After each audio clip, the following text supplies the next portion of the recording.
എല്ലാവർക്കും വിനീത നമസ്കാരം. ശ്രീമദ് ഭാഗവതം നവമസ്കന്ധം അധ്യായം 21 ഇന്ന് ആരംഭിക്കുന്നു. ഈ 21ാമത്തെ അധ്യായത്തില് വിദഥന്റെ വംശത്തിനെയും, വിദഥൻ എന്ന് പറഞ്ഞത് ആ ഭരദ്വാജന്റെ വേറൊരു പേരാണ് വിദഥൻ. വിദഥ വംശവും പിന്നെ ഭരത വംശജാതനായ രന്തിദേവൻ എന്ന പ്രസിദ്ധനായിട്ടുള്ള ആ രാജാവിന്റെ കീർത്തിയെ പറ്റിയിട്ട് വിസ്തരിച്ച് വിവരിക്കുകയാണ്. ഓം നമോ ഭഗവതേ വാസുദേവായ. ഓം നമോ ഭഗവതേ വാസുദേവായ. അഥ ശ്രീമദ് ഭാഗവത നവമസ്കന്ധ ഏകവിംശോധ്യായ. ശുക്ലാംബരധരം വിഷ്ണും ശശിവർണം ചതുർഭുജം പ്രസന്നവദനം ധ്യായേൽ സർവവിഘ്നോപശാന്തയേ. ഗുരവേ സർവലോകാനാം ഭിഷജേ ഭവരോഗിണാം നിധയേ സർവവിദ്യാനാം ദക്ഷിണാമൂർത്തയേ നമഃ. പീതാംബരം കരവിരാജിത ശംഖചക്ര കൗമോദകീ സരസിജം കരുണാസമുദ്രം രാധാസഹായം അതിസുന്ദരമന്ദഹാസം വാതാലയേശമനിശം ഹൃദി ഭാവയാമി. ശ്രീ ഗുരുവായൂരപ്പ ശരണം. നാരായണം നമസ്കൃത്യ നരം ചൈവ നരോത്തമം ദേവീം സരസ്വതീം വ്യാസം തതോ ജയമുദീരയേ. മൂകം കരോതി വാചാലം പങ്കും ലംഘയതേ ഗിരിം യൽകൃപാതമഹം വന്ദേ പരമാനന്ദമാധവം. യം പ്രവ്രജന്തം അനുപേതമപേതകൃത്യം ദ്വൈവായനോ വിരഹകാതരാജുഹാവ.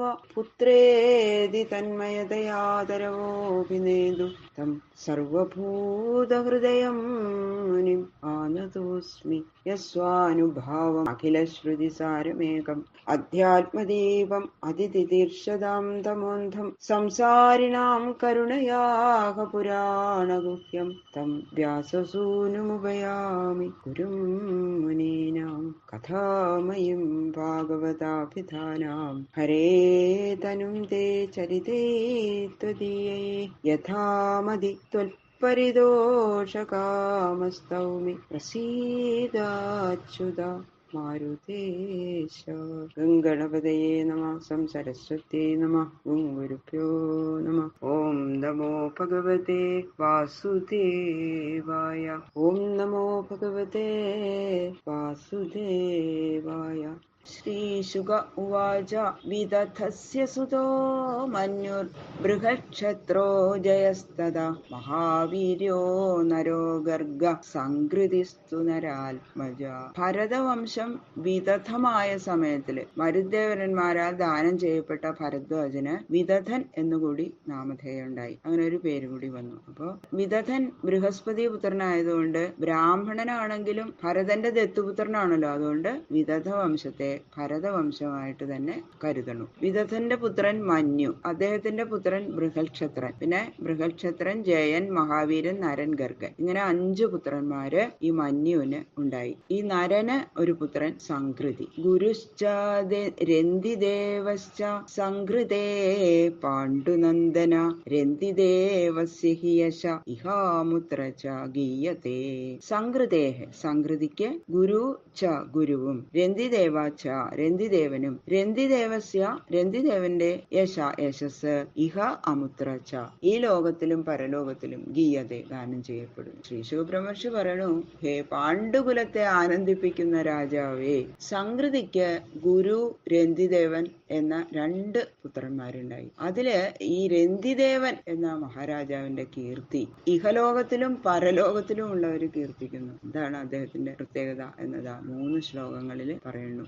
വിയദ്വിത്തസ്യ ദദതോ ലബ്ധം ലബ്ധം ബുഭുക്ഷത നിഷ്കിഞ്ചനസ്യ ധീരസ്യ സകുടുംബസ്യ സീദത വ്യദീയു അഷ്ടചത്വാരിംശദഹാനി അപിപദ കില കൃതപായസ സംയാവം തോയം പ്രാതരുപസ്ഥിതം കൃച്ഛ്രപ്രാപ്ത കുടുംബസ്യ ക്ഷുത്രിഭ്യാം ജാതവേവധോ അതിഥിർബ്രാഹ്മണകാലേ ഭോക്തുകാമസ്യ വിത്തസ്യ ചാഗമൽ.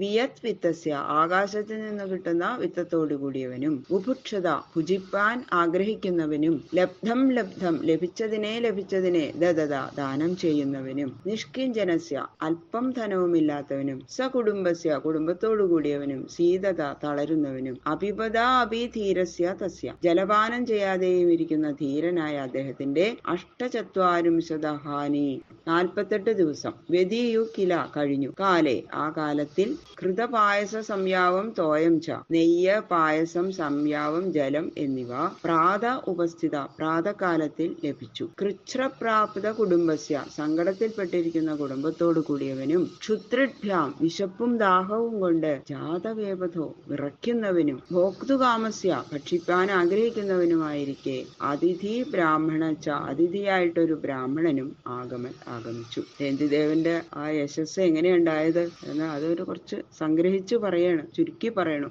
ആകാശത്ത് നിന്ന് വീണ് കിട്ടുന്ന മട്ടില് എതിർച്ചയാ വന്നു ചേരുന്ന ധനം മാത്രമേ ഉള്ളൂ അദ്ദേഹത്തിന്. അങ്ങനെ രന്തിദേവനുണ്ടായിരുന്ന ആ ധനം എല്ലാം ദാനം ചെയ്തു, എല്ലാം കഴിഞ്ഞു. ആഹാരത്തിനും കൂടി മാർഗമില്ലാതെ വിശന്ന് വലഞ്ഞിരിക്കുകയായി കുടുംബാംഗങ്ങളും എല്ലാവരും. അങ്ങനെ പ്രാരബ്ധവശാൽ കിട്ടുന്ന പദാർത്ഥങ്ങള് ആരെങ്കിലും കിട്ടുന്നതൊക്കെ ദാനം ചെയ്യും. ഒന്നും കൈവശമില്ല, കുടുംബസഹിതം വിശന്ന് തളർന്നിരിക്കുകയാണ്. എങ്കിലും ധീരനായി തന്നെ ഒട്ടും വിഷമമൊന്നുമില്ല. അതുകൊണ്ട് അങ്ങനെയാണ് ദാനം ചെയ്യാൻ ഉള്ളതാണല്ലോ എന്ന്, പരോപകാരാർത്ഥമിതം ശരീരം, അങ്ങനെയാണ് അദ്ദേഹത്തിന്റെ ഒരു ചിന്ത. ഒന്നുമില്ലെങ്കിലും ധീരന്മായിട്ട് തന്നെ ഇരിക്കണമെന്ന്, വിഷമമൊന്നുമില്ല, ഈശ്വര വിശന്നിരിക്കുകയാണല്ലോ എന്നുള്ള ചിന്തയൊന്നും അദ്ദേഹത്തിനില്ല. ജലപാനം കൂടി ഇല്ലാണ്ട് 48 ദിവസം കഴിഞ്ഞപ്പോ കുറച്ച് എന്തോ ഈശ്വര അനുഗ്രഹം കൊണ്ട് കുറച്ച് നെയ്യ്, കുറച്ച് പായസം, സംയാവം എന്ന് പറയപ്പെടുന്ന ഒരു അന്നം, കുറച്ച് ജലം അത് ആരോ കൊണ്ട് കൊടുത്തു. അങ്ങനെ അത് കഴിക്കാനായിട്ട് വിശപ്പും ദാഹവും കൊണ്ട് ഇങ്ങനെ തളർന്നു, ദേഹമൊക്കെ ഇങ്ങനെ വിറക്കിയ വിശന്നിട്ടേ ഭക്ഷണം കഴിക്കാനിട്ടേ. അങ്ങനെ അതെല്ലാം കുടുംബത്തിനോട് ചേർന്ന് ഭക്ഷിക്കാനിരിക്കുന്ന സമയത്ത് അപ്പതാ വരണം ഒരു അതിഥി, ഒരു ബ്രാഹ്മണൻ. തസ്മൈ സംവ്യഭജൽ സോന്നം ആദൃത്യ ശ്രദ്ധയാന്വിത ഹരിം സർവത്ര സമ്പശ്യൻ സപുക്വാ പ്രയൗതിജ. സ അദ്ദേഹം ശ്രദ്ധയാ അന്വിത ശ്രദ്ധയോടുകൂടിയവനായി, ആദൃത്യ ആദരിച്ചിട്ട്, തസ്മൈ അദ്ദേഹത്തിനായിക്കൊണ്ട്, അന്നം സംവ്യഭജൻ അന്നത്തെ വിഭജിച്ചു കൊടുത്തു. സ ദ്വിജ ഭുക്ത ദ്വിജൻ അത് ഭുജിച്ചിട്ട് പ്രയയു യാനം ചെയ്തു. ശ്രദ്ധയോടുകൂടി അദ്ദേഹം ബ്രാഹ്മണനെ ആദരിച്ച് കൊണ്ടിരുത്തി. എന്നിട്ട് തങ്ങൾക്ക് കിട്ടിയ അന്നത്തിന് പകുതി ഇതാക്കിയിട്ട്, എല്ലാവർക്കും കുടുംബാംഗങ്ങൾക്കൊക്കെ വേണമല്ലോ, പകുതി അവിടെ എടുത്തു വെച്ചു, പകുതി ബ്രാഹ്മണന് കൊടുത്തു. ബ്രാഹ്മണൻ അത് സന്തോഷമായിട്ട് കഴിച്ച് പോവുകയും ചെയ്തു. അധാന്യോ ഭോക്ഷ്യമാണസ്യ വിഭക്തസ്യ മഹീപതേ വിഭക്തം വ്യഭജൽ തസ്മൈ വൃഷളായ ഹരിം സ്മരൻ. മഹീപതേ ഹേ രാജാവേ, വിഭക്തസ്യ വിഭജിച്ചവനും, ഭോക്ഷ്യമാണസ്യ ഭുജിക്കാൻ ഇച്ഛിക്കുന്നവനുമായ അദ്ദേഹത്തിന് അഥ അന്യ ഉടൻ മറ്റൊരു അതിഥി വന്നു. ഹരിം സ്മരൻ ഹരിയെ സ്മരിക്കുന്നവനായിട്ട്, വിഭക്തം വിഭജിച്ചതിനെ, തസ്മൈ വൃഷളായ ആ ശൂദ്രനായിക്കൊണ്ട് വിഭജിച്ചു കൊടുത്തു. ശിശോബ്രഹ്മർഷി പറയുന്നു, ഹേ രാജൻ, ബ്രാഹ്മണൻ ഭുജിച്ച് പോയതിനു ശേഷം ബാക്കിയുണ്ടായിരുന്ന അന്നം കുടുംബത്തിലുള്ളവർക്കും തനിക്കുമായിട്ട് അങ്ങനെ ഭാജിച്ച് കഴിക്കാൻ ആരംഭിച്ചപ്പോ ഒരു ശൂദ്രൻ അതിഥിയായിട്ട് വന്നു. എല്ലാവരിലും വസിക്കുന്നത് ശ്രീഹരിയാണെന്ന് സ്മരിച്ചുകൊണ്ട് രന്തിദേവൻ ആ വിഭജിച്ച അന്നത്തെ ശൂദ്രന് അങ്ങോട്ട് കൊടുത്തു. രന്തിദേവന്റെ ആ തന്റെ ധർമ്മത്തിലുള്ള ശ്രദ്ധയും ധൈര്യവും നോക്കൂ എന്ന് പറയാണ് ശ്രീ ശുഖബ്രഹ്മർഷി. ശ്രീഹരിയാണെന്നുള്ളതിന് അത് വരണതെല്ലാം എല്ലാവരിലും ഉണ്ടല്ലോ, ഭഗവാൻ ഇരിക്കണം. ഇത് ഭഗവാൻ തന്നെയാണ് വന്നിരിക്കുന്നത് എന്ന് മറക്കാതെ കുടുംബത്തിന് വേണ്ടി വിഭജിച്ച ആ അന്ന ശൂദ്രൻ ആ വന്ന അതിഥിക്ക് കൊടുത്തു. യാദേ ശൂദ്രേ തമന്യോഗ അതിഥിശ്വഭിരാവൃത രാജൻ മേ ദീയതാമന്നം സഗണായ മുഭുക്ഷതേ. ശൂദ്രേ യാദേ ശൂദ്രൻ പോയപ്പോൾ, ശ്വഭി ആവൃത ശ്വാക്കളോടുകൂടിയ അന്യ അതിഥി മറ്റൊരതിഥി, തം അകാൽ അദ്ദേഹത്തിന്റെ അടുത്ത് വന്നു. രാജൻ ഹേ രാജാവേ, മുഭുക്ഷതേ ഭുജിപ്പാൻ ആഗ്രഹിക്കുന്ന, സഗണായമേ സംഘസഹിതനായ എനിക്ക് അന്നം ദീയതാം അന്നം നൽകപ്പെടണം. ശൂദ്രൻ ഭക്ഷിച്ചു പോയ ഉടനെ കുറെ നായ്ക്കളോടുകൂടി മറ്റൊരു അതിഥി വന്നു ചേർന്നു. അദ്ദേഹം പറഞ്ഞു, ഹേ രാജൻ, ഞാനും എന്റെ നായ്ക്കളും വിശന്ന് വലഞ്ഞിരിക്കുകയാണ്. എനിക്ക് എന്തെങ്കിലും ഒരു ഭക്ഷണം തരണേ, ഞങ്ങൾക്ക് അന്നം തരണേ എന്ന് പറഞ്ഞു. സ ആദൃത്യ ആവശിഷ്ടം യൽ ബഹുമാന പുരസ്കൃതം തച്ഛദത്വാ നമശ്ചക്രേ ശ്വഭ്യ ശ്വപതയേ വിഭൂ.